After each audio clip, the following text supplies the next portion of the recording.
வணக்கம். அண்ணா administrative staff college உங்களை வரவேற்கிறது. மிஷன் ஐஎம் பாசிபிள் வாயிலாக தொடர்ச்சியாக வந்து டிஎன்பிசி குரூப் 4க்கு எல்லாரும் ப்ரிப்பேர் பண்ணிகிட்டே இருப்பீங்க. உங்களுடைய ப்ரிப்பரேஷனுக்கு உதவக்கூடிய வகையில் ஸ்கெடியூல் படி நம்ம வந்து கிளாஸஸ் வந்து பார்த்துட்ருக்கோம். ஸோ தொடர்ச்சியாக வந்து ஃபிசிக்ஸ் கிளாஸ் தான் பார்த்துட்ருக்கோம். ஸோ இந்த கிளாஸில் நம்ம பார்க்கக்கூடிய டாபிக் என்ன அப்படின்னா எனர்ஜி. ஓகேங்களா? ஸோ ஆல்ரெடி 3 டாபிக் வந்து பார்த்துட்டோம். அண்டம் மற்றும் ஃபிசிக்கல் குவான்டிட்டிஸ்க்கான மெஷர்மெண்ட், ஃபோர்ஸ் அண்ட் மோஷன் சொல்லக்கூடிய விசை மற்றும் இயக்கம், இது மூணுத்தையும் நம்ம வந்து பார்த்தாச்சு. இப்போ நம்ம இந்த கிளாஸில் பார்க்கக்கூடிய கான்செப்ட் என்ன அப்படின்னா எனர்ஜி. ஓகேங்களா? எனர்ஜினா என்ன அப்படின்னா ஆற்றல். ரொம்ப ஒரு சிறிய டாபிக் தான், ஆனால் ரொம்ப இம்பார்ட்டண்ட்டான ஒன்று தான். இது இல்லை அப்படின்னா எதுவுமே இல்லை. ஓகேங்களா? ஸோ எனர்ஜி, ஆற்றல்லாம் என்ன, ஆற்றலுடைய மூலங்கள் எதுலாம் இருக்குது, ஆற்றல் சம்மந்தப்பட்ட விதிகள் என்னெல்லாம் இருக்குது, ஆற்றலுக்கும் ஒர்க்குக்கும் என்ன சம்மந்தம் இருக்குது, இது எல்லாத்தையும் வந்து நம்ம இந்த வகுப்பில் பார்க்கலாம். ரொம்ப எளிமையான ஒரு வகுப்பு தான். ஸோ முதல்ல வந்து பார்த்தீங்க அப்படின்னா எனர்ஜினா என்ன, எனர்ஜியை நம்ம ஜூலுன்ற ஒரு யூனிட்டில் நம்ம வந்து சொல்கிறோம். ஒன்றும் இல்லை, ஒரு குறிப்பிட்ட வேலையை செய்யறதுக்கு ஒரு ஆற்றல் தேவைப்படுது இல்லையா, அந்த ஆற்றல் தான் நம்ம எனர்ஜி அப்படின்னு சொல்கிறோம். வேலைனா என்ன சார், ஃபோர்ஸு அப்ளை பண்ணி ஒரு பொருளை பர்டிகுலர் டிஸ்டன்ஸுக்கு நம்ம நகர்த்துறோம், டிஸ்பிளேஸ்மெண்ட் பண்ணுறோம் அப்படின்னா அதுக்கு பேர் வேலை. ஆனால் இந்த வேலை செய்யறதுக்கு யார் ரொம்ப முக்கியம் அப்படி பார்த்தீங்கன்னா, வேலை செய்யறதுக்கு ரொம்ப முக்கியமான ஆள் எனர்ஜி. இந்த எனர்ஜியை நம்ம எப்படி ரெப்ரசன்ட் பண்ணுறோம் அப்படின்னா ஜூலுன்ற யூனிட்டால் நம்ம வந்து ரெப்ரசன்ட் பண்ணுறோம். ஓகேங்களா? ஜூலுன்ற யூனிட்டால் நம்ம வந்து ரெப்ரசன்ட் பண்ணுறோம். ஓகே, இந்த எனர்ஜி அப்போ வேலையும் ஆற்றலும் ஒன்று தானான்னு கேட்டால் ஆமாம், ஒர்க்கும் எனர்ஜியும் ஒன்று தான். ஸோ இதுக்கு நம்ம டைமென்ஷன் வந்து பார்க்கும் பொழுது ml² T⁻⁻2ன்னு கிடைக்கும். அப்போ உங்களுக்கு வேலைக்கான டைமென்ஷன் கேட்டாலும் சரி, எனர்ஜிக்கான டைமென்ஷன் கேட்டாலும் சரி, 2 டைமென்ஷனுமே ஆல்மோஸ்ட் ஒன்று தான். ஸோ ரெண்டுமே வேறு கிடையாது, அதை புரிஞ்சுக்கோங்க. அப்போ நான் என்ன சொன்னேன், ஃபோர்ஸ் அப்ளை பண்ணி ஒரு பொருளை பர்டிகுலர் டிஸ்டன்ஸுக்கு நான் நகர்த்துறேன், ஒரு குறிப்பிட்ட தொலைவுக்கு நான் நகர்த்துறேன். அப்போ ஃபோர்ஸ் அப்படின்னு வரும்பொழுது அங்கே யார் வருவாங்க, மாஸ் இன்டு ஆக்சிலரேஷன், அதுதான் வந்து ஃபோர்ஸ். ஓகேங்களா? டிஸ்பிளேஸ்மெண்ட் அப்படின்னா என்ன, அதுதான் வந்து டிஸ்டன்ஸ். ஓகேங்களா? டிஸ்டன்ஸ். இப்போ மாஸ்னா என்ன, mLTல மாஸ்னா என்ன, m. ஓகேங்களா? அப்போ மாஸுக்கு பதிலாக நம்ம வந்து m போடலாம். ஆக்சிலரேஷன்னா என்ன, ஆக்சிலரேஷன்னா வெலாசிட்டி டைமை பொறுத்து எப்படி மாறுது, அதுதான் வந்து ஆக்சிலரேஷன். அப்போ இதுக்கான யூனிட் என்ன, வெலாசிட்டிக்கான யூனிட் மீட்டர்/செகண்ட். கீழே டைம் இருக்கா, அப்போ டைமுக்கு மறுபடியும் ஒரு செகண்ட் போடலாம், இந்த செகண்ட் வந்து மேலே போயிடும். ஸோ மீட்டர்/செகண்ட்² இப்படி வந்து மாறும். இதுதான் வந்து ஆக்சலரேஷனுக்கு யூனிட். இங்கே மீட்டர்ன்றது லென்த்தை ரெப்ரசன்ட் பண்ணுது, s²ன்றது டைமை ரெப்ரசன்ட் பண்ணுது. அப்போ mLTல L for length, T for time. அப்போ நான் இங்கே என்ன போடுறோம் அப்படின்னா ஏக்கு பதிலாக so L divided by T² அப்படின்னு நான் வந்து ரெப்ரசன்ட் பண்ணுறேன். அடுத்து பார்த்தீங்கன்னா வந்து டிஸ்டன்ஸ் இருக்குது பக்கத்துலேயே. டிஸ்டன்ஸ்னா என்ன, மீட்டரை நம்ம எதில் சொல்லுவோம், அதை லென்த்துன்னு நம்ம வந்து சொல்கிறோம் இல்லையா. அப்போ mLTல எல்லை வந்து நம்ம இங்கே வந்து ரெப்ரசன்ட் பண்ணலாம். ஓகேங்களா? அப்போ டிஸ்டன்ஸுக்கு பதிலாக எல் வந்து நான் போடுறேன். அப்போ இங்கே பார்த்தீங்கன்னா mL into L divided by T². இதை நீங்கள் சிம்பிளிஃபை பண்ணீங்க அப்படின்னா mL² அப்புறம் இந்த T² மேலே போய் T⁻⁻2ன்னு மாறும். ஓகேங்களா? ஸோ இதுதான் பரிணாமம், டைமென்ஷன். அப்போ வேலைன்னு கேட்டாலும் சரி, அதாவது ஒர்க்குன்னு கேட்டாலும் சரி, எனர்ஜின்னு கேட்டாலும் சரி, ரெண்டுத்துக்குமே வந்து ஒரே டைமென்ஷன் தான் இருக்குது. ஸோ mL² T⁻⁻2 இதை வந்து ரொம்ப முக்கியமாக வந்து பார்த்து வைக்கணும். இப்போ இந்த ஆற்றலுடைய வகைகளை வந்து நம்ம வந்து பார்க்கலாம். இதில் ரொம்ப முக்கியமாக நம்ம வந்து பார்க்குறது இயந்திர ஆற்றல் தான். இந்த இயந்திர ஆற்றலுக்கான வகைகள் வந்து பார்த்தீங்க அப்படின்னா 2 வகையாக நம்ம வந்து பிரிக்கலாம். ஒன்று பார்த்தீங்கன்னா கைனெட்டிக் எனர்ஜி, இன்னொன்று பார்த்தீங்கன்னா வந்து potential energy. What is mean by kinetic energy, what is mean by potential energy, அந்த வார்த்தையிலேயே வந்து அர்த்தம் இருக்கு இல்லையா. ஒன்று பார்த்தீங்கன்னா இயக்க ஆற்றல், இன்னொன்று பார்த்தீங்கன்னா நிலையான ஆற்றல். ஒரு பொருள் நிலையாக இருக்கும் பொழுது தன்னகத்துக்குள்ளேயே அது சேமித்து வச்சிருக்கக்கூடிய ஆற்றலை நம்ம வந்து நிலையாற்றல் அப்படின்னு சொல்லலாம். இன்னொன்று பார்த்தீங்கன்னா வந்து இயக்காற்றல், அது இயங்கிட்டு இருக்கிறதுக்கு தேவைப்படக்கூடிய ஆற்றலை நம்ம வந்து இயக்க ஆற்றல் அப்படின்னு சொல்லலாம். எந்த ஒரு சிஸ்டத்திலையும், அதாவது சிஸ்டம்னா அமைப்பு, எல்லா சிஸ்டத்திலையுமே இந்த பொட்டன்சியல் எனர்ஜி அப்படின்னு சொல்லக்கூடிய நிலை ஆற்றலும் இந்த கைனெட்டிக் எனர்ஜின்னு சொல்லக்கூடிய அந்த இயக்க ஆற்றலும் ஆட் பண்ணோம் அப்படின்னா கான்ஸ்டண்ட்டாக தான் இருக்கும். இதுக்கான அர்த்தம் என்ன சார், அதாவது முழுக்க முழுக்க பொட்டன்ஷியல் எனர்ஜி அதிகமா இருக்கும்போது கைனெட்டிக் எனர்ஜி ஜீரோவா இருக்கும். பொட்டன்ஷியல் எனர்ஜி மேக்சிமமா இருக்கும்போது கைனெட்டிக் எனர்ஜி ஜீரோவா இருக்கும். பொட்டன்ஷியல் எனர்ஜி மினிமமா இருக்கும்போது கைனெட்டிக் எனர்ஜி மேக்சிமமா இருக்கும். ஓகேங்களா? Potential energy minimum R zero இப்படி இருக்கும்போது சில நேரத்தில் ரெண்டுமே வந்து ஈக்குவலா இருக்கும். ஸோ இதுக்கான அர்த்தம் என்னன்னா, நீங்க எப்படி வேணாலும் மாத்தி மாத்தி எழுதலாம். 0.7 plus 0.3 which is equal to 1, 0.5 plus 0.5 which is equal to 1, 0.3 plus 0.7 which is equal to 1. ஆக மொத்தம் நீங்க எது வேணாலும் பண்ணாலும் கடைசியில வந்து 1ன்னு வந்து நிக்கணும். பொட்டன்ஷியல் எனர்ஜி கைனெட்டிக் எனர்ஜின்றது ஆட் பண்ணி பார்க்கும் பொழுது அந்த வேல்யூ வந்து ஃபுல்ஃபில் ஆகணும்ன்றது தான் இங்க இருக்கக்கூடிய கான்செப்ட். இப்போ பொட்டன்ஷியல் எனர்ஜினா வந்து என்ன? நிலையா இருக்கக்கூடிய ஆற்றல். கைனெட்டிக் எனர்ஜினா என்ன? மூவ்மெண்ட்ல இருக்கும்போது இருக்கக்கூடிய ஆற்றல். இப்போ இந்த ரெண்டு ஆற்றலை பத்தி தான் நம்ம வந்து பார்க்க போறோம்.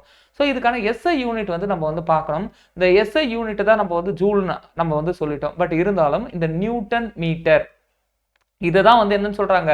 ஜூல்னு சொல்றாங்க. அப்போ ஒரு ஜூல்னா என்ன சார்? ஒரு நியூட்டன் ஃபோர்ஸ் அப்ளை பண்ணி ஒரு மீட்டர் டிஸ்டன்ஸுக்கு ஒரு பொருளை நகர்த்துறோம் அப்படின்னா அங்க செஞ்சிருக்கக்கூடிய வேலை அல்லது அங்க ஸ்பெண்ட் பண்ணி இருக்கக்கூடிய எனர்ஜி ஒரு ஜூல் அப்படின்னு அர்த்தம். ஓகேங்களா? ஸோ இதுக்கான அர்த்தம் பாருங்க. ஸோ ஒரு ஃபோர்ஸை அப்ளை பண்ணி ஒரு பொருளை ஒரு குறிப்பிட்ட டிஸ்டன்ஸுக்கு நகர்த்துறோம். அப்ளை பண்ணியிருக்கக்கூடிய ஃபோர்ஸை நியூட்டன்ல சொல்லுவோம், அந்த டிஸ்டன்ஸை மீட்டர்ல சொல்லுவோம். நியூட்டன் மீட்டர் அப்படி இல்லைன்னா ஜூல் இப்படி நம்ம வந்து சொல்லலாம். ஓகேவா? ஸோ இங்கே வந்து பார்த்தீங்கன்னா எனர்ஜிக்கான வெவ்வேறு அலகுகள் வந்து இருக்குது. ஓகேங்களா? ஸோ இது வந்து கொஸ்டின் வந்து கேட்பாங்க. இப்போ எஸ்ஐ யூனிட் கேட்டால் நீங்கள் வந்து சொல்லிடலாம் ஜூல். ஆனால் இந்த எஸ்ஐ யூனிட் இல்லாமல் சிஜிஎஸ் யூனிட் அப்படின்னு கேட்டால் 1 எர்க்கு. எர்க்குன்ற யூனிட்ல தான் நம்ம வந்து சொல்லுவோம். அப்போ 1 எர்க்குனா வந்து 10⁻⁻7 ஜூல் அப்படின்றது தான் இதுக்கான அர்த்தம். 1 எலக்ட்ரான் வோல்ட் இது வந்து என்ன? மின்சாரம் சம்பந்தப்பட்ட ஒரு வேல்யூ. அப்ப அங்க இருக்கக்கூடிய எனர்ஜியை வந்து எலக்ட்ரான் வோல்ட்ல சொல்லுவாங்க. அந்த 1 எலக்ட்ரான் வோல்ட்டுக்கான வேல்யூ பாத்தீங்கன்னா 1.6 × 10⁻−19 ஜூல். இப்ப 1 கலோரி அந்த உள்ளுக்குள்ள இருக்கக்கூடிய கொழுப்புகள் எல்லாம் வந்து எரியுது. அப்ப எந்த அளவு வந்து எரியக்கூடிய ஆற்றல் வந்து அங்க இருக்கு, வெப்ப ஆற்றல் எந்த அளவு இருக்கு. அப்ப அந்த 1 கலோரியை வந்து நம்ம எதுல சொல்றோம் அப்படின்னா 4.186 ஜூல் அப்படின்னு நம்ம வந்து ரெப்ரசென்ட் பண்றோம். 1 கிலோவாட் ஹவர் எல்லாம் எலக்ட்ரானிக் எக்யூப்மெண்ட் எல்லாமே வந்து எந்த அளவு வந்து ஒர்க் பண்ணுதுன்றத இந்த கிலோவாட் ஹவர் இதெல்லாம் வந்து ஈஸியாக வந்து சொல்லுவாங்க. ஸோ அங்கே நம்ம வந்து பார்க்கறது 3.6 × 10⁻6 ஜூல் இதுதான். இப்போ இந்த 4 வேல்யூமே ரொம்ப இம்பார்ட்டன்ட். இதை அப்படியே வந்து டிக் பண்ண சொல்லி கொஸ்டின் வந்து கேட்பாங்க. ஓகேங்களா? சரி, இப்போ நம்ம டீட்டெயில்டாக வந்து நம்ம வந்து பார்க்கலாம். கைனெட்டிக் எனர்ஜி ஒர்க்குனா என்னங்க? ஒர்க்குனா எனர்ஜி. எனர்ஜினா என்னங்க? இந்த எனர்ஜியில் நிறைய டைப் இருக்கு. பட் இருந்தாலும் ப்ரிடாமினண்டா இருக்கிறது இந்த மெக்கானிக்கல் எனர்ஜி. இந்த மெக்கானிக்கல் எனர்ஜில நம்ம வந்து ரெண்டா வந்து நம்ம பிரிக்கிறோம். ஒன்று கைனெட்டிக் எனர்ஜி, இன்னொன்று பார்த்தீங்கன்னா பொட்டன்ஷியல் எனர்ஜி. இந்த கைனெட்டிக் எனர்ஜின்னு சொல்லக்கூடிய இயக்க ஆற்றல். இந்த இயக்க ஆற்றல் ஒரு பொருள் இயங்குது இல்லையா? ஒரு ஃபோர்ஸ் அப்ளை பண்றதுனால அது வந்து இயக்கத்துக்கு வந்து போகுது. அந்த இயக்கத்துக்கு தேவைப்படக்கூடிய ஆற்றல் தான் வந்து இயக்க ஆற்றல். இதை இன்னும் எக்ஸாக்டா நம்ம வந்து ஃபார்முலா மூலியமா சொல்லணும் அப்படின்னா ½ mv². இதுதான் இயக்க ஆற்றலுக்கான ஃபார்முலா. ஓகேங்களா? ½ mv². vன்றது வெலாசிட்டி திசைவேகம், mன்றது மாஸ், எந்த ஆப்ஜெக்ட் வந்து மூவ் ஆகுதோ அந்த ஆப்ஜெக்ட்கான மாஸ். இதுதான் வந்து எனர்ஜி. ஓகேங்களா? இதுதான் வந்து நம்ம என்னன்னு சொல்றோம்? எனர்ஜி அப்படின்னு நம்ம வந்து சொல்லுவோம், இயக்க ஆற்றல். இப்ப இயக்க ஆற்றல்ல கண்டிப்பா டிஸ்பிளேஸ்மெண்ட் இருக்கணும், வெலாசிட்டி வந்து இருக்கணும். இஃப் வெலாசிட்டி இஸ் 0, அதாவது ½ mv². இப்ப வெலாசிட்டி வந்து 0வா இருக்கு அப்படின்னு வச்சுப்போமே, அப்ப மூவ்மெண்ட்டே அங்க வந்து இல்லைன்னு அர்த்தம். அப்ப மூவ்மெண்ட்டே அங்க இல்லாதப்ப இந்த டோட்டல் வேல்யூ பாத்தீங்கன்னா 0வா மாறிடும். ஓகேங்களா? அப்ப நம்மளுடைய இயக்க ஆற்றல்னு சொல்லக்கூடிய கைனெட்டிக் எனர்ஜின்றது அப்சல்யூட்லி 0வா இருக்கு அப்படின்றது தான் இதுக்கான அர்த்தம். கைனெட்டிக் எனர்ஜினா என்ன சார்? நம்ம நடக்கிறது ஒரு கைனெட்டிக் எனர்ஜி. ஓகேங்களா? ஸோ எரிக்கல் வந்து விழறது ஒரு கைனெட்டிக் எனர்ஜி. நீங்க நின்ன இடத்துல இருந்து சுத்துறதும் ஒரு கைனெட்டிக் எனர்ஜி. விழறது, ஏரோப்ளைன் போகிறது, எந்த இதெல்லாம் அசையுதோ அங்கெல்லாம் வந்து இருக்கக்கூடிய எனர்ஜி பார்த்தீங்கன்னா கைனெட்டிக் எனர்ஜி. இதை வந்து நீங்கள் வந்து புரிஞ்சுக்கணும். ஓகேங்களா? Kinetic energy. இப்போ இந்த கைனெட்டிக் எனர்ஜி ஒரு சைடு வந்து இருக்கட்டும்ங்க. இப்போ பொட்டன்ஷியல் எனர்ஜி தான் நம்ம வந்து என்னன்னு பார்க்கணும். ஓகேங்களா? ஸோ கைனெட்டிக் எனர்ஜி நம்ம வந்து பார்த்தாச்சு. இப்போ பொட்டன்ஷியல் எனர்ஜினா நம்ம என்னன்னு பார்க்கணும். பொட்டன்ஷியல் எனர்ஜியும் கைனெட்டிக் எனர்ஜியும் ஒரு சேர ஒரு இடத்துல வந்து பார்க்கலாம் அப்படின்னா இந்த இடத்துல நம்ம வந்து பார்க்கலாம். சே எக்ஸாம்பிளா இது வந்து டேம்னு நம்ம வந்து சொல்லுவோம். இந்த டேம்ன்றது இந்த ஸ்ட்ரக்சர். ஓகேங்களா? இந்த சிமெண்ட் கான்கிரீட்டால உருவாக்கப்பட்ட இந்த ஸ்ட்ரக்சருக்கு பேர் வந்து என்னன்னு சொல்லுவோம்னா டேம் அப்படின்னு சொல்லுவோம். இங்க பகுதியில வந்து நீர் எல்லாம் தேங்கி இருக்கு இல்லையா, இந்த நீர் தேக்கம் இருக்கக்கூடிய இதை வந்து ஆங்கிலத்துல ரிசர்வாயர்னு சொல்லுவோம். ரிசர்வாயர்னா நீர் தேங்கி இருக்கக்கூடிய அந்த பெரிய பரப்பு. டேம்ன்றது அதை தேக்கி வைக்கக்கூடிய அந்த அமைப்பு, ஸ்ட்ரக்சர். ஓகேங்களா, அணை. அணை வேற, நீர் தேக்கம் வேற. அணைன்றது ஸ்ட்ரக்சருங்க, நீர் தேக்கம்ன்றது அந்த நீர் தேங்கி இருக்கக்கூடிய ஏரியா. ஓகே, இங்க வந்து கீழே வந்து சட்டர் இருக்கு. சட்டர்னா வந்து ஸ்லூயஸ் கேட் அப்படின்னு சொல்லுவாங்க, அல்லது வால்வ்னு சொல்லுவாங்க. இது போல கேட் வந்து இருக்கும். ஓகேங்களா, சின்னதா வந்து கேட் இருக்கும். அந்த கேட்டை வந்து நம்ம வந்து என்ன பண்றோம் அப்படின்னா க்ளோஸ் பண்ணி வைக்கிறோம். ஓகேங்களா, க்ளோஸ் பண்ணி வைக்கிறோம். அப்ப க்ளோஸ் பண்ணி வைக்கும் பொழுது என்ன ஆகுது அப்படின்னா முழுக்க முழுக்க வந்து வாட்டர் இருக்கு. இந்த வாட்டருக்கு எனர்ஜி இல்லையா அப்படின்னு கேட்டா அது அப்படி கிடையாது. இந்த வாட்டர்ல நிறைய எனர்ஜி உள்ளுக்குள்ள ஸ்டோர் ஆகி இருக்கு. ஓகேங்களா, எக்ஸாம்பிளா இந்த ஷட்டரை மட்டும் நான் ஓப்பன் பண்ணி விட்டேன் அப்படின்னா அதிகப்படியான ஃபோர்ஸோட அதை வந்து வெளியே வந்து கொட்டும் இல்லையா. அப்போ உள்ளுக்குள்ள சம் அமௌண்ட் ஆஃப் எனர்ஜி வந்து இருக்கு. அப்போ எந்த அளவு ஃபோர்ஸோட அது வந்து வெளியே வருதுன்றதை நம்ம வந்து பார்க்கணும் இல்லையா. இப்போ எக்ஸாம்பிள், ஏன் சார் ஃபோர்ஸை வந்து இங்கே இன்வால்வ் பண்ணுறீங்க சார்? ஒன்றுமே இல்லை, ஒர்க்குன்றது ஃபோர்ஸ் அப்ளை பண்ணி ஒரு பொருளை மூவ் பண்ணுறேன் அப்படின்னா அது ஒர்க்கு. இந்த ஒர்க்குன்றது எனர்ஜிக்கு ஈக்குவல். அப்போ energy is directly proportional to force. Simple. ஓகேங்களா, அப்போ ஃபோர்ஸை நம்ம வந்து இன்வால்வ் பண்ணுறதெல்லாம் நீங்கள் வந்து புரிஞ்சு வச்சுக்கணும். இப்போ இந்த இடத்துல இந்த சட்டரை வந்து ஓப்பன் பண்ணோன்னே அதிகப்படியான அளவு நீர் வந்து அப்படியே வெளியே ஃபோர்ஸாக வந்து அடிக்குது. அப்போ உள்ளுக்குள்ள அவ்வளோ எனர்ஜி இருக்குன்னு அர்த்தம். அப்போ அந்த எனர்ஜி எதில் சொல்லலாம் அப்படின்னா இன் டேர்ம்ஸ் ஆஃப் ஹைட்டில் சொல்லலாம்.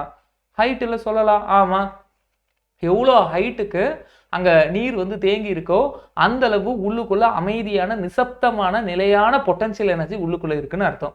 உள்ளுக்குள்ள எனர்ஜி இருக்குன்னு அர்த்தம். Simple way. அப்போ இன் டேர்ம்ஸ் ஆஃப் ஹைட்டில் மட்டும்தான் சொல்லலாமான்னு கேட்டால் not only in terms of height.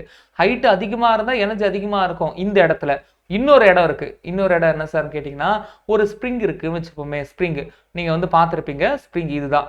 இதை மாதிரி ஒரு ஸ்ப்ரிங் இருக்கிற பட்சத்தில் இந்த ஸ்ப்ரிங்கு மேலே வந்து என்ன பண்ணுறீங்க அப்படின்னா ஒரு அழுத்தத்தை வந்து கொடுக்குறீங்க. இப்படி அழுத்தத்தை வந்து கொடுக்கும் பொழுது என்ன ஆகுது அப்படின்னா இந்த ஸ்ப்ரிங் வந்து நல்லா அமுங்கி இருக்கு. நீங்கள் வந்து அதை பாக்ஸ் போட்டு வந்து மூடிடுறீங்க. இப்போ இதில் வந்து என்னென்னா ஏதோ ஒரு ஷேப் வந்து வச்சுருக்கீங்க. இப்போ இந்த கிஃப்ட் பாக்ஸை ஓப்பன் பண்ண உடனே என்ன ஆகுது அப்படின்னா கிஃப்ட் பாக்ஸை ஓப்பன் பண்ண உடனே என்ன ஆகுது அப்படின்னா அந்த ஸ்ப்ரிங் டங்குன்னு மேலே வருது இல்லையா. அப்போ அது எப்படி உள்ளுக்குள்ள வந்து எனர்ஜி ஸ்டோர் பண்ணி வச்சிருக்கிறதுனால தான் அது மேலே வருது. அப்போ இது எந்த அளவு உயரம் கம்மியாகி அழுத்தப்பட்டு உள்ளுக்குள்ள இருக்கோ அந்த அளவு அதுக்குள்ள ஸ்டோர்டு எனர்ஜி இருக்கு. அப்போ புரிஞ்சுக்கணும், ஹைட்டை பொறுத்து ஹைட்டு தண்ணி இடத்துல வந்து அதிகமாக இருந்ததுன்னா உள்ளுக்குள்ள பொட்டன்ஷியல் எனர்ஜின்னு சொல்லக்கூடிய நிலையாற்றல் அதிகமாக இருக்குன்னு அர்த்தம். இது மாதிரி ஸ்ப்ரிங்கில் வந்து பார்த்தீங்கன்னா எந்த அளவு நம்ம கம்ப்ரஸ் பண்ணி உள்ளே வைக்கிறோமோ அந்த அளவு உள்ளுக்குள்ள எனர்ஜி வந்து ஸ்டோர் ஆகி இருக்கு அப்படின்னு அர்த்தம். ஓகேங்களா, எனர்ஜி வந்து என்ன ஆகுது, ஸ்டோர் ஆகி இருக்கு அப்படின்னு அர்த்தம். இந்த எனர்ஜியை வந்து என்ன சொல்லுவாங்கன்னா அப்படின்னா ஸ்ட்ரெயின் எனர்ஜி அப்படின்னு சொல்லுவாங்க. இதுவுமே வந்து கைண்ட் ஆஃப் பொட்டன்ஷியல் எனர்ஜி, உள்ளுக்குள்ள இருக்கக்கூடிய நிலையான ஆற்றல். அப்போ நிலையான ஆற்றல் நிலையா இருக்கு, அந்த பொருள் மூவ் ஆகலை, பட் அதுக்குள்ள எனர்ஜி இருக்கு. அந்த எனர்ஜி எப்படி சார் ஃபீல் பண்ணா நீங்கள் ஓப்பன் பண்ணி பார்த்தோன்னா தெரியும், அவ்வளோ ஃபோர்ஸாக உள்ளேருந்து வெளியே வரும்.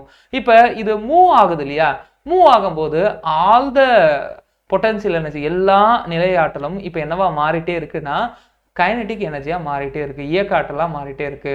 அப்போ புரிஞ்சுக்கோங்க, அப்போ இந்த பொட்டன்ஷியல் எனர்ஜின்றது அதாவது இந்த நிலை ஆற்றல்ன்றது கைனடிக் எனர்ஜியாக மாறும். ஓகேங்களா, கைனடிக் எனர்ஜியாக மாறும். ஓகேங்களா, ஸோ அதுக்கான பெஸ்ட் எக்ஸாம்பிள்ன்றது இதுதான்.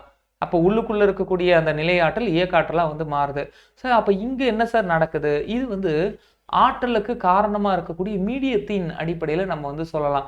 இங்கே வந்து பார்த்தீங்கன்னா வந்து நீர் ஆற்றல் இருக்குது. ஓகேங்களா, நீர் ஆற்றல் தண்ணி இருக்குங்க, தண்ணிக்கு ஒரு எனர்ஜி இருக்குங்க. அந்த எனர்ஜி வந்து பொட்டன்ஷியல் எனர்ஜியாகவும் இருக்கலாம், கைனடிக் எனர்ஜியாகவும் இருக்கலாம். நான் பேசுறது புரியும் அப்படின்னு நம்புகிறேன். தண்ணியை ஸ்டோர் பண்ணி வைக்கும்போது பொட்டன்ஷியல் எனர்ஜி, தண்ணியை ரிலீஸ் பண்ணி விடும்போது கைனடிக் எனர்ஜி. ஓகே, அப்போ அங்கே இருக்கிறது நீர் ஆற்றல், வாட்டருக்கான எனர்ஜி.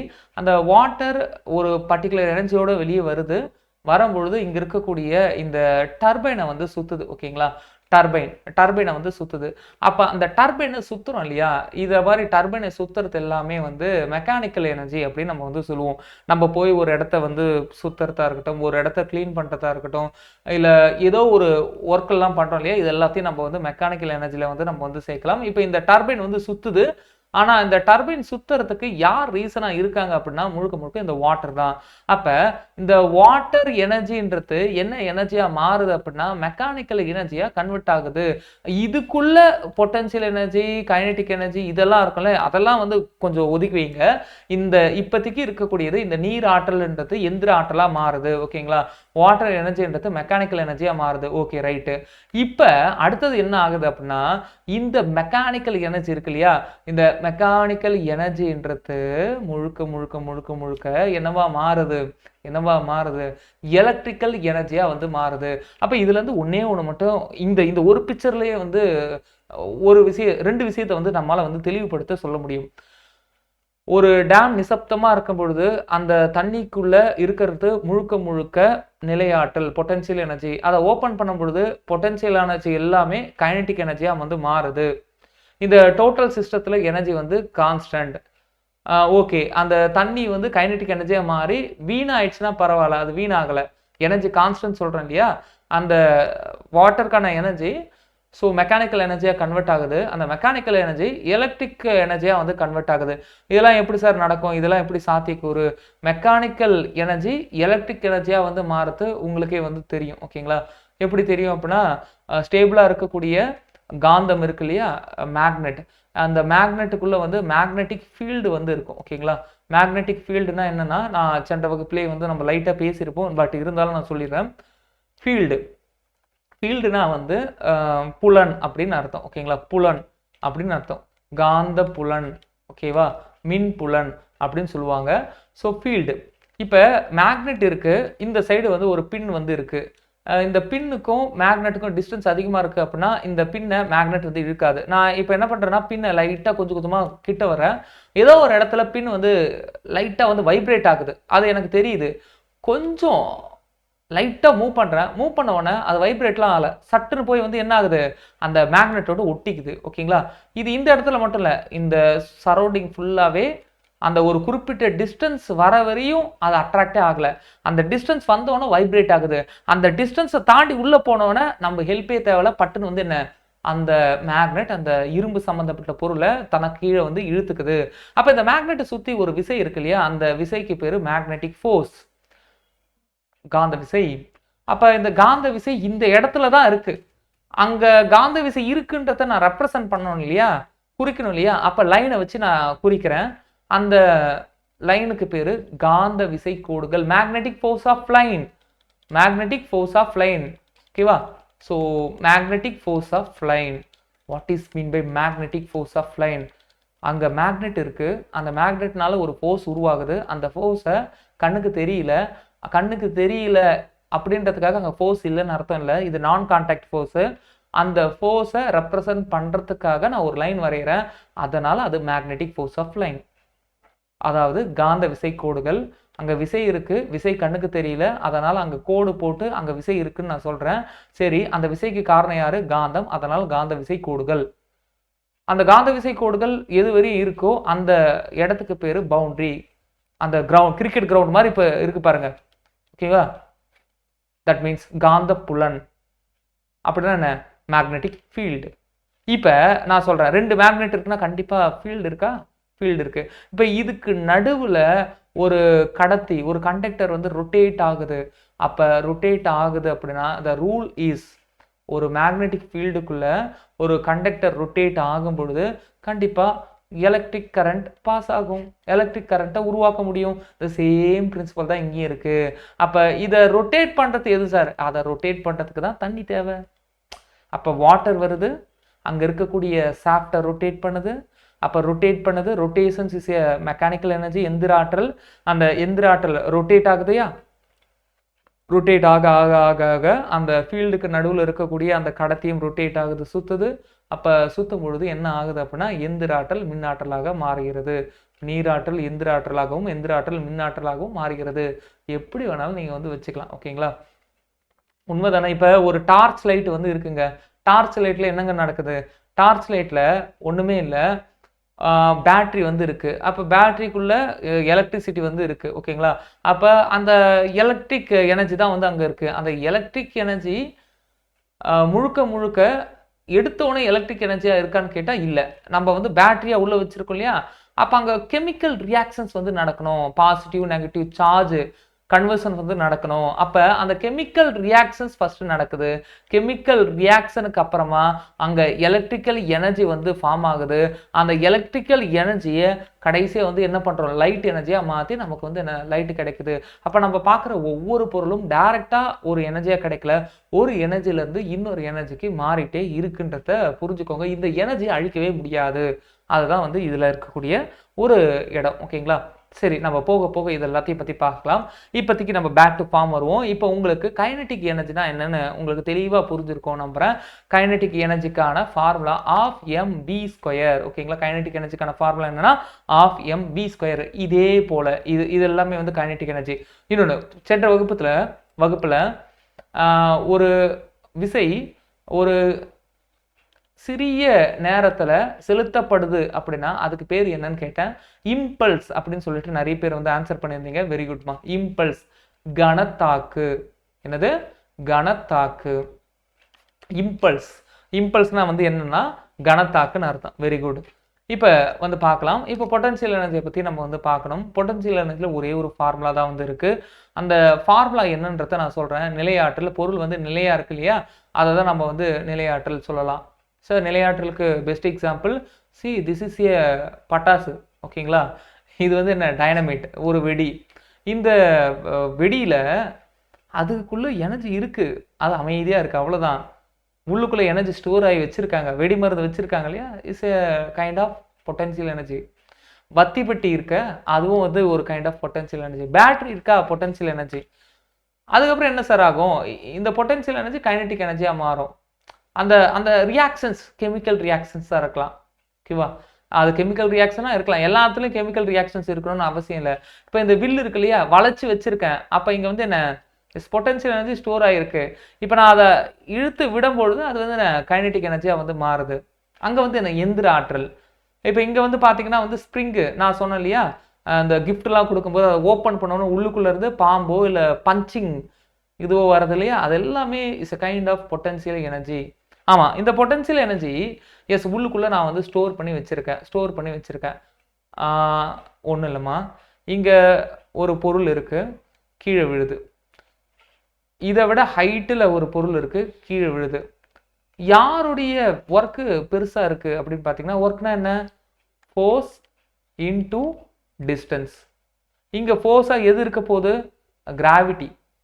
அப்போ mg which is equal to fg, gravitational force. அப்போ டிஸ்டன்ஸ் எது? இந்த ஹைட்டை தான் நான் டிஸ்டன்ஸ்னு சொல்கிறேன். எந்த அளவு டிஸ்டன்ஸ் அதிகமாக இருக்கோ அப்போ அந்த அளவு ஒர்க் நம்ம நிறைய பண்ணியிருக்கோம். எந்த அளவு நம்ம ஒர்க் பண்ணியிருக்கோம் அப்படின்னா நமக்கு நிறைய எனர்ஜி உள்ளுக்குள்ளே இருந்திருக்கு அப்படின்னு அர்த்தம். ஓகேவா? அப்போ எனர்ஜி அதிகமாக இருக்குது அப்படின்னா ஒர்க்கும் அதிகமாக பண்ணியிருக்கேன் அப்படின்னா நிறைய தூரம் வந்து நகர்த்திருக்குன்னு அர்த்தம். இதே போல எந்த அளவு ஹைட்டோடு இருக்கோ அந்த அளவு அதுக்குள்ள ஸ்டோர் ஆகிருக்கக்கூடிய பொட்டன்ஷியல் எனர்ஜி, நிலையாற்றல் அதிகமாக இருக்குன்னு அர்த்தம். அப்போ அந்த நிலையாற்றலை எப்படி சார் சொல்லுவீங்க அப்படின்னு கேட்டிங்கன்னா, the formula mgh. நான் இதை ஹைட்டை வச்சு மட்டும் தான் சொல்லணும்னு அவசியம் இல்லை. ஸ்ட்ரெயினை வச்சும் சொல்லலாம், திரிபை வச்சும் சொல்லலாம். ஸ்ட்ரெயினை வச்சு எப்படி சொல்லலாம்? இந்த வில்லம்பு இருக்கு இல்லையா, இதை வந்து வளைச்சிருக்கிறத நம்ம வந்து சொல்லலாம். இதெல்லாம் பள்ளி பாட புத்தகத்திலே இருக்குது, ஒரி பண்ணிக்க வேண்டாம். இதை ஸ்ட்ரெயின் வச்சு சொல்லலாம். இன்னொன்று, ஸ்ட்ரெயின் எனர்ஜி ஸ்டோர்ட் இன் த ஸ்ப்ரிங் அப்படின்னு நான் சொன்னேன். அதாவது ஒரு அந்த ஸ்ப்ரிங்குன்னு சொல்லுவோம் இல்லையா, அந்த ஸ்ப்ரிங்கை அமுக்கி வைக்கிறோம், அப்போ அதோடைய லென்த் மாறுது, அப்போ ஸ்ட்ரெயின் அங்கே திரிபு வந்து இருக்கு அப்படின்னு அர்த்தம். இந்த வில்லை நான் வளைக்கிறேன், அங்கே திரிபு இருக்குன்னு அர்த்தம். ஓகேங்களா? அப்போ இந்த திரிபுனால உள்ளுக்குள்ள வந்து ஒரு எனர்ஜி வந்து ஸ்டோர் ஆகிருக்கு இல்லையா, அப்போ அதுவும் பொட்டன்ஷியல் எனர்ஜி. அப்போ பொட்டன்ஷியல் எனர்ஜின்னு வரும்பொழுது அந்த பொட்டன்ஷியல் எனர்ஜிக்கு ஹைட்டை ஒரு ரீசனாக வைக்கலாம். இன்னொன்று வந்து பார்த்தீங்கன்னா அந்த ஸ்ட்ரெயினையும் ஒரு ரீசனாக வந்து வைக்கலாம். ஸோ இது எல்லாமே சேர்ந்தது தான் இந்த potential energy mgh. Potential energy mgh. அவங்க எப்படி வேணாலும் வந்து கொஸ்டின் கேட்பாங்க. இதை நான் தெளிவாக வந்து சொல்லிடுறேன், எப்படிலாம் கொஸ்டின் கேட்கலான்றது நான் சொல்கிறேன். இங்கே பாருங்கள், இது வந்து கிரவுண்ட் லெவல்லேருந்து இது வந்து 5 மீட்டர் ஹைட்டில் இருக்குது. இது வந்து பார்த்தீங்கன்னா 3 மீட்டர் ஹைட்டில் வந்து இருக்குது. த சேம் மாஸ், ரெண்டுமே வந்து சேம் மாஸ். ஓகேங்களா? மாஸ் வந்து பார்த்தீங்க அப்படின்னா எக்ஸாம்பிள் 5 kg 5 kg தான். மாஸ்ல வந்து எந்த வித இதுவும் இல்லை. ஓகேங்களா? அப்ப யாருக்கு இருக்கத்திலே வந்து பொட்டன்ஷியல் எனர்ஜி அதிகம் அப்படின்னு கேட்பாங்க. we know mgh இதான் ஃபார்முலா.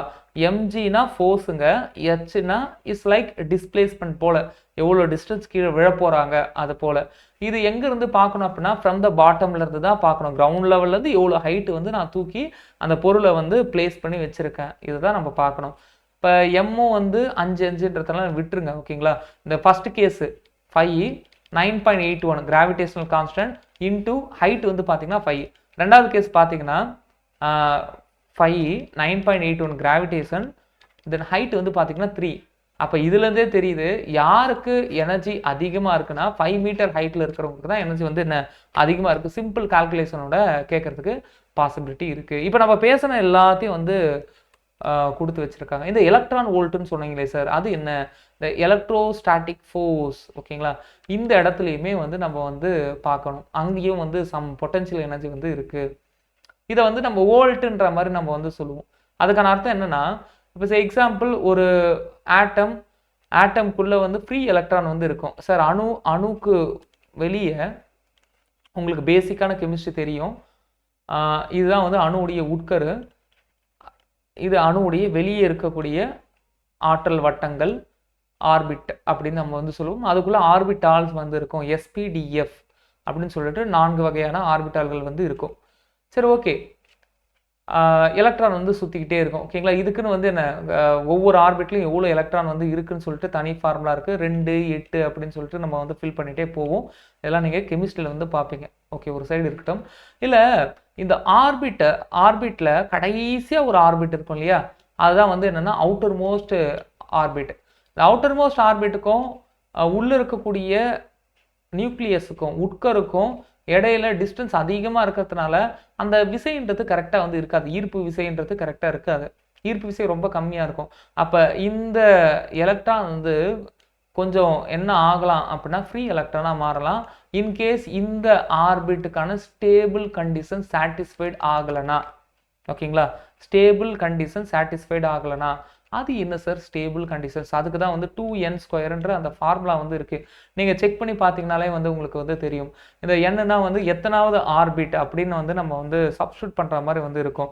சரி, எக்ஸாம்பிள் ஃபர்ஸ்ட்னா வந்து 2 × 1² which is equal to 2 அப்படின்னு நம்ம வந்து சப்ஸ்டியூட் பண்ணுவோம். இப்போ செகண்ட் அப்படின்னா வந்து என்னென்னா இந்த பிளேஸ்.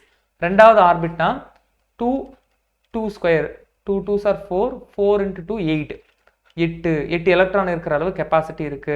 அது போல இப்போ அவுட்டர் மோஸ்ட் ஆர்பிட்ல எவ்வளோ எலக்ட்ரான் இருக்கலாம்? இது வந்து 3வது இடம்னு வச்சுக்கோங்களேன். இங்கே வந்து பார்த்தீங்கன்னா 2n², n-க்கு பதிலாக 3ன்னு போடுங்க. 3 வந்து ஸ்கொயர் பண்ணுங்க, 9 9 18 18 எலக்ட்ரான் இருந்தால் இது ஸ்டேபிள். ஆனால் 18 எலக்ட்ரான் இல்லை, 19 எலக்ட்ரான் இருக்கு. ஒரு எலக்ட்ரான் அன்வான்டாக இருக்குன்னா அந்த அன்வான்ட் எலக்ட்ரான் அது வந்து என்ன வெளியே போயிடும். ஓகேங்களா? அது வந்து என்னன்னா ஃப்ரீ எலக்ட்ரானா சுற்றிக்கிட்டே இருக்கும். Okay, right. இது போல் அந்த ஒவ்வொரு ஆட்டம்லையுமே வந்து ஃப்ரீ எலக்ட்ரான் ரிலீஸ் ஆகிடும். அது எல்லாமே வந்து அந்த ஆப்ஜெக்டில் ரேண்டமாக சுற்றிட்டு இருக்கும். இப்போ இந்த ஃப்ரீ எலக்ட்ரான் எல்லாத்தையும் ஒருங்கிணைச்சு ஒரே டைரக்ஷனில் மூவ் பண்ண வச்சா நமக்கு வந்து கரண்ட் வந்து கிடச்சிரும், எலக்ட்ரிசிட்டி வந்து கிடச்சிரும். இந்த ஃப்ரீ எலக்ட்ரான் எல்லாத்தையும் மூவ் பண்ண வைக்கிறதுக்கு சர்டைன் ஒர்க் வந்து பண்ணுறோம் இல்லையா, ஒரு வேலைகள் பண்ணுறோம் இல்லையா, எல்லாரையும் வந்து இழுத்து பிடிச்சி ஒரே டைரக்ஷனில் வந்து மூவ் பண்ண வைக்கிறதுக்கு ஒரு வேலை பண்ணுறோம் இல்லையா, அந்த வேலையும் இங்கே வந்து நம்ம வந்து பார்க்குறோம். ஓகேங்களா? ஸோ அதை வந்து மின் அழுத்த ஆற்றல் அப்படின்னு நம்ம வந்து சொல்லுவோம். ஓகேங்களா? வோல்டேஜ் அப்படின்னு சொல்லுவோம். இதெல்லாம் வந்து அப்கமிங் கிளாஸஸ்லாம் வந்து பார்க்கலாம். ஓகேவா? ஸோ இந்த இடம் வந்து ரொம்பவே முக்கியம். ஓகேவா? சுழி முடுக்கம்னா வந்து என்ன அப்படின்னா ஜீரோ ஆக்சலரேஷன் அப்படின்னு அர்த்தம். ஓகேங்களா? இந்த ஜீரோ ஆக்சலரேஷன் அதுக்கான அர்த்தம் என்ன அப்படின்னா அது மூவ் ஆகவே இல்லை. ஆனால் அங்கே வந்து ஃபோர்ஸ் வந்து இருக்கலாம்னா ஒரு ஆப்ஜெக்ட் இருக்குது, அந்த ஆப்ஜெக்டை இந்த டைரக்ஷன்லையும் நான் வந்து ஃபோர்ஸ் வந்து அப்ளை பண்ணுறேன், இங்கேயும் நான் ஃபோர்ஸ் அப்ளை பண்ணுறேன். 2 டைரக்ஷனும் ஈக்குவல் அண்ட் ஆப்போசிட் டைரக்ஷனில் இருக்குது. அதனால் அது வந்து மூவ் ஆகாமல் இருக்குது. ஓகேவா? அப்போ ஃபோர்ஸ் வந்து இருக்குது, ஆனால் வந்து மூவ்மெண்ட் வந்து இல்லை. அப்போ அங்கே எனர்ஜி ஸ்பெண்ட் பண்ணாலுமே வேலை நடக்கலை. மூவ்மெண்ட் இருந்தால் தான் எஃபெக்டிவான ஒர்க்காக நம்ம வந்து கன்சிடர் பண்ணுவோன்றத இங்கே வந்து சொல்கிறாங்க. ஓகேங்களா? அடுத்தது ரொம்ப முக்கியமானது ஆற்றல் மாறா விதி. ஆற்றல் அழிவின்மை விதின்னு சொல்லக்கூடிய law of conservation of energy. So இதை பற்றி தான் நம்ம இதுக்கு முன்னாடி வந்து நம்ம வந்து பேசணும். அப்போ ஒரு எனர்ஜி இன்னொரு எனர்ஜியாக மட்டும்தான் வந்து மாறும். ஒரு ஆற்றலை இன்னொரு வகையான ஆற்றலாக தான் மாற்ற முடியும். ஆற்றலை ஆக்கவோ அழிக்கவோ முடியவே முடியாதுன்றத தெளிவாக வந்து சொல்கிறாங்க. இப்போ ஒரு பொருள், கரிம பொருள், இப்போ கரிம பொருள்லாம் உயிருள்ள அனைத்து பொருள்லையுமே கார்பன் இருக்குது. கார்பன் இருக்கக்கூடிய எல்லாமே வந்து ஆர்கானிக் மேட்டர், கரிம பொருள் தான். அப்போ அந்த உயிருள்ள பொருள் வந்து இறந்து போயிடுச்சு அப்படின்னா அவங்கள எரிக்கிறாங்களே, எரிக்கும் போது என்ன ஆகுது, அதுக்குள்ளே இருக்கக்கூடிய அந்த உள்ளுக்குள்ளே இருந்த அந்த எனர்ஜி எல்லாமே வந்து பர்ஸ்ட் ஆகி வெப்ப ஆற்றலாக மாறுது. ஒருவேளை புதைக்கும் பொழுது என்ன ஆகுது, பலகாலம் ஆகி அதிகப்படியான அழுத்தம், அதிகப்படியான வெப்பம் உள்ளுக்குள்ள பூமிக்குள்ள. அப்போ அதிகப்படியான வெப்பம், அதிகப்படியான அழுத்தத்தினால மெட்டமார்பிசம் சொல்லிட்டு ஒரு நிகழ்வு வந்து நடக்கும். அதாவது அது முழுக்க முழுக்க வந்து வெவ்வேறு பொருளாக வந்து மாறும். அது வந்து நிலக்கரியாக வந்து மாறி கிடைக்கும். அப்போ உங்களுக்கு வந்து புரியுதுங்களா, இங்கே எந்த பொருளுமே ஒன்றுமே இல்லாமல் போயிடாது, ஜீரோவாக ஆகாது. அது ஏதாவது ஒரு பொருளாக மாறியே ஆகணும். ஓகேங்களா? ஏதாவது ஒரு பொருளானா இப்போ பூமிக்குள்ள எந்த பொருள் வந்து விழுந்தாலும் அது மக்கி போனாலும் மக்கி என்னவா மாறுது, மக்கி மண்ணா மாறலாம், வேற ஏதோ ஒன்று மாறலாம். அப்போ இங்க ஆற்றல் இருக்கக்கூடிய, ஆற்றல் இருக்கிறதா நினைக்கக்கூடிய நீங்க எந்த பொருளை பார்த்தாலும் அந்த ஆற்றல் வெவ்வேறு ஆற்றலா மாறிக்கிட்டே இருக்குன்றத மட்டும் நீங்க வந்து புரிஞ்சுக்கணும். அதிர்ச்சிகரமான பல்வேறு விஷயங்கள் வந்து இருக்கு. இப்போ அனல் மின் நிலையங்கள்லாம் வந்து இருக்குன்னு வச்சுக்கோங்களேன். அந்த இடத்துல வந்து நமக்கு வந்து நிலக்கரி எல்லாத்தையும் வந்து எரிச்சு அது மூலியமா வந்து மின்சாரங்கள் தயாரிக்கக்கூடிய ப்ராசஸ்லாம் வந்து நடக்குது. அப்ப எத்தனையோ மில்லியன் ஆண்டுகளுக்கு முன்பு வாழ்ந்த ஏதோ ஒரு உயிரினம் தான் வந்து நமக்கு வந்து இன்னைக்கு என்னவா கிடைக்கிறாங்கன்னா கரண்டா கிடைக்கிறாங்க. இதான் வந்து உண்மை.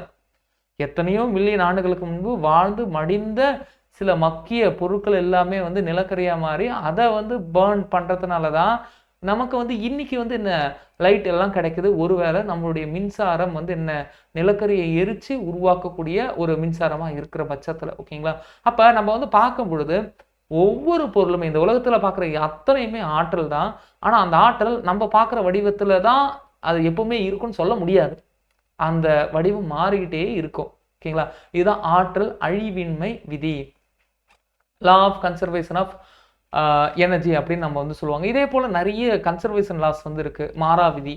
அப்போ வேற என்னென்ன விதிகள்லாம் வந்து இருக்கு அப்படின்னு பார்த்தீங்கன்னா, லா ஆஃப் கன்சர்வேஷன் ஆஃப் மாஸ்ன்னு சொல்லிட்டு ஒரு விதி இருக்கு. Law of conservation of momentum, அதாவது உந்த அழிவின்மை விதி அப்படின்னு சொல்லிட்டு ஒரு விதி இருக்கு. ஓகேங்களா? அப்புறம் நிறை மாறா விதி அப்படின்னு சொல்லிட்டு ஒரு விதி இருக்கு. அதே போல ஆற்றல் மாறா விதின்னு சொல்லிட்டு ஒரு விதி இருக்கு. ஆற்றல் மாறா விதி, ஒரு வகையான ஆற்றல் இன்னொரு வகையான ஆற்றலா மாறும். இப்ப நீங்க பார்க்குற எதுவுமே உண்மை கிடையாது. அதுதான் வந்து அதோடைய நிலைப்புத்தன்மையான்னு கேட்டா இல்ல, அது மாறிக்கிட்டே இருக்கும் அப்படின்றது தான் நிதர்சனம். இதுதான் law of conservation of energy அப்படின்னு நம்ம வந்து சொல்லலாம். ஓகேங்களா? ஸோ இதில் வந்து உங்களுக்கு வந்து தெரியும், நான் இப்போ சொன்ன மாதிரி தான் வந்து டார்ச் லைட்டில் வந்து இருக்கக்கூடிய எக்ஸாம்பிள் தான். அதே மாதிரி வந்து இப்போ சூரிய வெளிச்சம் வந்து வருது அப்படின்னா அந்த சூரிய ஒளியில் இருக்கக்கூடிய அந்த ஒளி ஆற்றல் அந்த ஒளி ஆற்றலை தாவரங்கள் வந்து பயன்படுத்தி என்னவா மாற்றுது அப்படின்னா வேதி ஆற்றலாக மாறுது. வேதி ஆற்றல்னா மாற்றி உணவாக வந்து மாற்றி வச்சிருக்கு. அந்த உணவை வந்து நம்ம சாப்பிட்றோம். நம்ம சாப்பிடும்போது என்ன ஆகுது, அது உள்ளுக்குள்ளே வந்து வேதியியல் மாற்றம் நடக்குது, உணவு வந்து செமிக்குது. ஓகேங்களா? செமிச்ச உடனே அது வந்து என்ன, நமக்கு வந்து ஒர்க் பண்ணுறதுக்கு எனர்ஜி கொடுக்குது. அப்போ நம்ம ஒர்க் பண்ணுறதுக்கான எனர்ஜியே எங்கேருந்து வருது, சூரிய ஒளி கிட்ட இருந்து தான் வந்து வருது. ஓகேங்களா? இப்போ நம்ம தாவரத்தை சாப்பிடலை, நாங்கள் வந்து விலங்குகள் தான் வந்து சாப்பிட்றோம், நாங்கள் வந்து நான்வெஜ் அப்படின்னாலுமே அதுவும் உண்மை தானே. நான்வெஜ் வந்து என்ன, இப்போ நம்ம ஆடோ இல்லை ஏதோ ஒரு இறைச்சி வந்து சாப்பிட்றோன்னா அந்த ஆடுக்கும் வந்து எனர்ஜி எங்கேருந்து கிடைக்குதுன்னா தாவரத்துக்கிட்ட இருந்து தான் கிடைக்குது. தாவரத்துக்கு எங்கேருந்து கிடைக்குது, சூரிய ஒளி கிட்ட இருந்து தான் வந்து கிடைக்குது. அப்போ இந்த எனர்ஜி எல்லாமே வந்து என்னன்னா ஒரு சைக்கிளில் வந்து போயிட்டே இருக்கு. அதனால தான் என்ன சொல்கிறாங்க அப்படின்னா, இருக்கிறதுலேயே அல்டிமேட் எனர்ஜி ரிசோர்ஸ் எது அப்படின்னா சூரியன் சொல்லுவாங்க.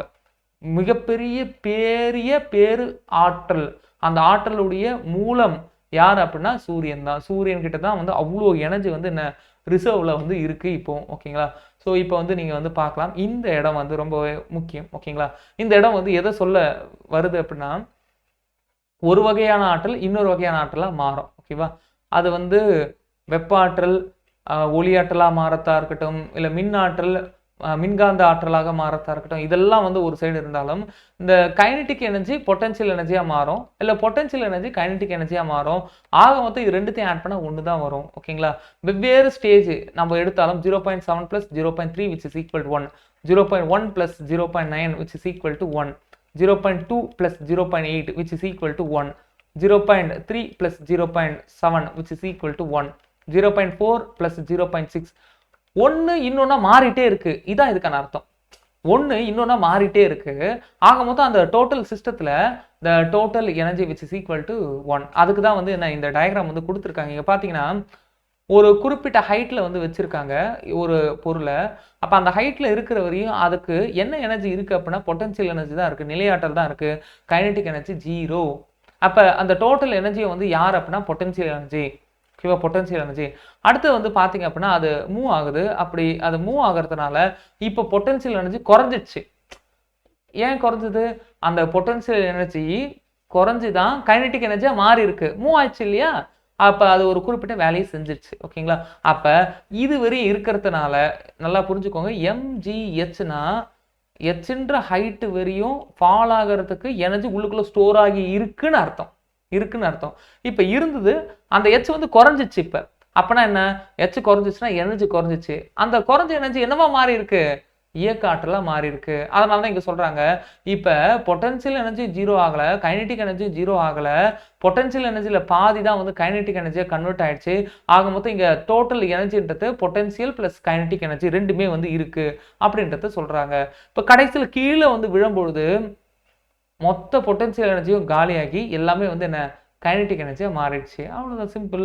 அப்போ மூமெண்ட்டுக்கு தேவைப்படக்கூடிய எனர்ஜி பார்த்தீங்கன்னா கைனடிக் எனர்ஜி, மூமெண்ட்டுக்கு ஸ்டோர் பண்ணி ரெஸ்ட்ல இருக்கும்போது இருக்கக்கூடிய எனர்ஜி பார்த்தீங்கன்னா பொட்டன்ஷியல் எனர்ஜி, நிலை ஆற்றல், இயக்க ஆற்றல் அப்படின்னு நம்ம வந்து சொல்லுவோம். ஓகேங்களா?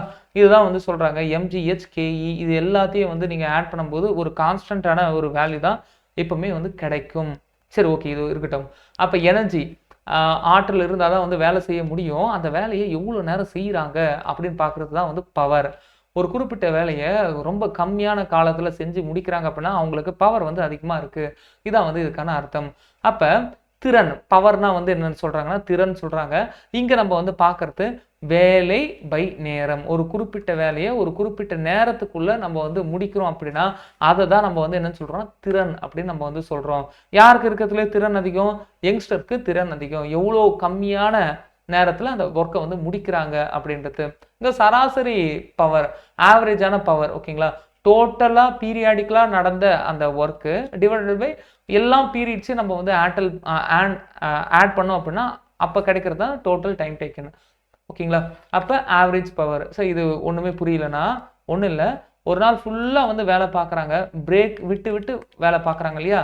அவங்க எல்லா நேரத்துலையும் வந்து ஒரே அளவு வேலையை வந்து செஞ்சுருக்க மாட்டாங்க. இப்போ எக்ஸாம்பிளாக வந்து வீடு கட்டுறாங்க, ஒரு செவுறு வந்து எழுப்புறாங்க அப்படின்னா காலையில் ரொம்ப ஆக்டிவாக இருப்பாங்க, லஞ்சு முடிஞ்சோன்னு லைட்டாக மந்தமாக இருக்கும், ஈவினிங் கொஞ்சம் ஆக்டிவ் ஆகிடுவாங்க. அப்போ அந்த பீரியடில் அவங்க செஞ்ச total work done divided by total time, இது ரெண்டுத்தையும் நம்ம வந்து டிவைட் பண்ணி பார்த்தோம் அப்படின்னா அவங்களுக்கு ஒரு நாளைக்கான ஆவரேஜ் பவர் என்னன்னு தெரியும். ஓகேங்களா? இது இன் சிம்பிள் வே.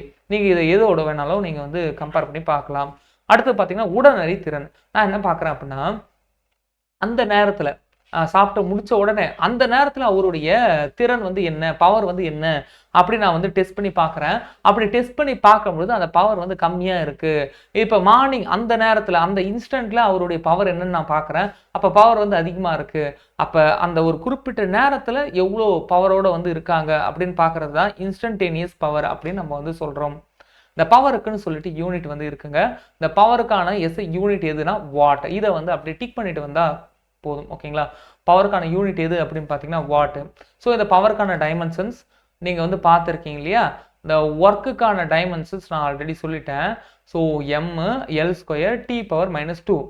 இப்போ இதோட டிவைடட் பை டைமு, அந்த டைமை கீழே நான் வந்து போடுறேன். இந்த டைமும் வந்து மேலே போச்சு, t³ மாறும். அப்போ m(L²) T⁻⁻3. ஓகேங்களா? ஸோ இது போல் மாறி நிற்கும். அவங்க வந்து கேட்கக்கூடிய கொஸ்டின்ஸ் எல்லாம் இது போல் எளிமையாக தான் வந்து கேட்பாங்க. யூனிட் ஆஃப் பவர் என்ன, யூனிட் மற்றும் டைமென்ஷன்ஸ் ரெண்டுமே வந்து கேட்பாங்க. ஓகேங்களா? So unit, dimensions of power, work, energy எல்லாமே வந்து கேட்பாங்க. இது கொஞ்சம் நம்ம வந்து பார்க்கணும். இப்போ இந்த பவருக்கான இந்த எஸ்ஐ யூனிட் பார்த்தீங்க அப்படின்னா வாட். ஓகேங்களா? வாட்டை எப்படி டிஃபைன் பண்ணுறாங்க அப்படின்னா, ஒரு ஜூல் ஒர்க்கை 1 செகண்டில் நான் முடிக்கிறேன் அப்படின்னா அதுக்கு பேர் ஒரு வாட். அவ்வளோதான். 1 joule per second which is equal to 1 what.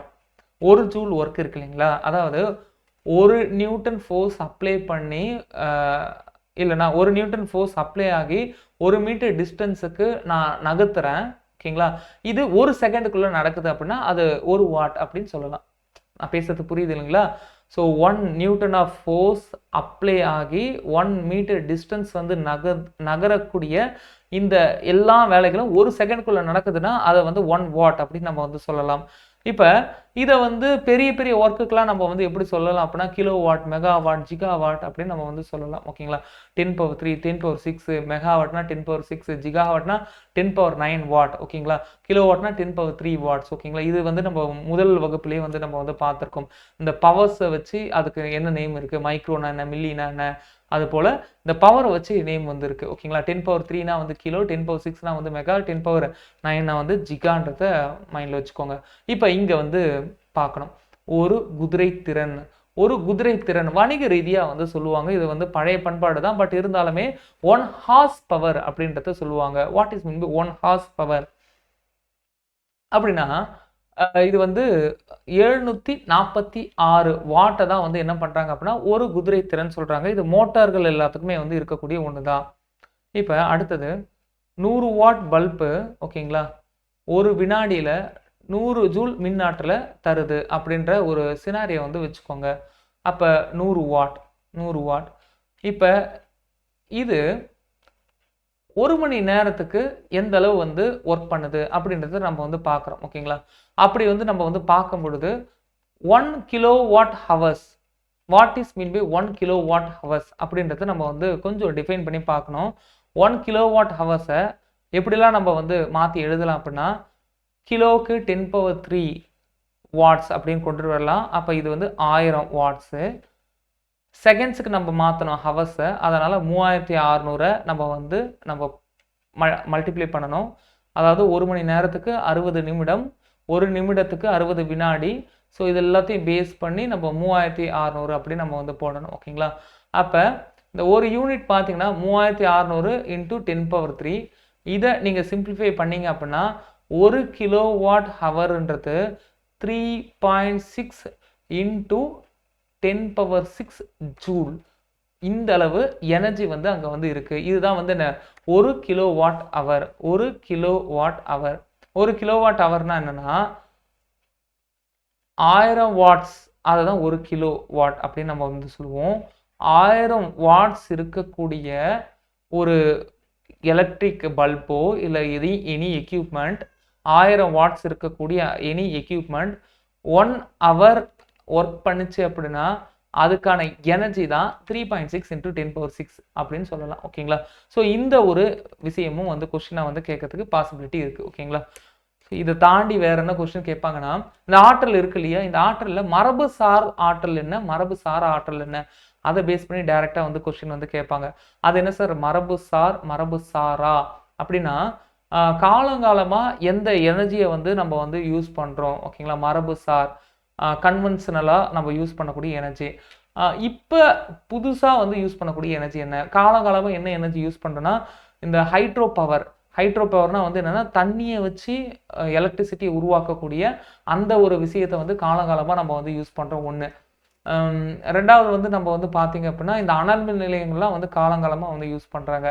இப்போ புதுசாக வந்து நம்ம யூஸ் பண்ணுறது பார்த்திங்க அப்படின்னா கடல் அலையிலிருந்து எனர்ஜியை வந்து உருவாக்குற மெத்தடாக இருக்கட்டும், இல்லை இப்போ சூரிய பேனலை நம்ம யூஸ் பண்ணி கொண்டுட்டு வரதா இருக்கட்டும்.